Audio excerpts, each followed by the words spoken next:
Құрметті мұсылман қауымы, мынау келіп жеткен 12 айдың сұлтаны Рамазан айы құтты болсын, дендеріңіз сау болсын,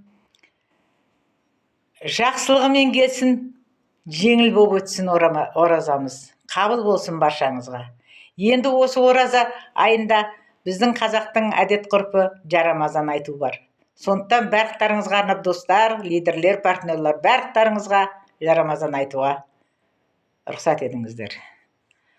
Ассалаумағалейкум, ақпен келдік, айтып күні шыққан жақтан келдік.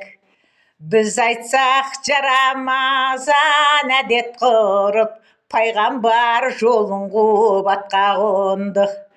Ахауайдай өмір жайдай, оразаң құтты болсын ұстаған жан. Ахауайдай өмір жайдай, оразаң қабыл болсын ұстаған жан. Айтамыз жарамазан елімізге, байлаңыз паршорамал белімізге.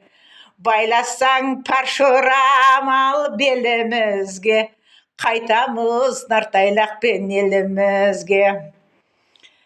Айтамыз жарамазан есігіңе, ол берсін пайғамбардай бесігіңе. Ораза айына ғой қабыл болып, молшылық ала келсін ей несібіңе. Мұхаммед үмбет өткен жарамаза, оразаң қабыл болсын ұстаған жан.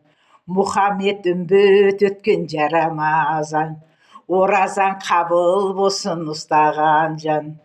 Ақ тауық, қызыл тауық, қырман шашар, осы жерде бір адам бар теңге шашар. Теңгеңді шашпай ақ қой қолтыққа сал. Жарамазан айы ғой құтты болсын ұстаған жанай. Мұхаммед үмбет өткен жарамаза, оразаң қабыл болсын ұстаған жан. Мұхаммед үмбет өткен жарамазан, оразаң қабыл болсын ұстаған жан.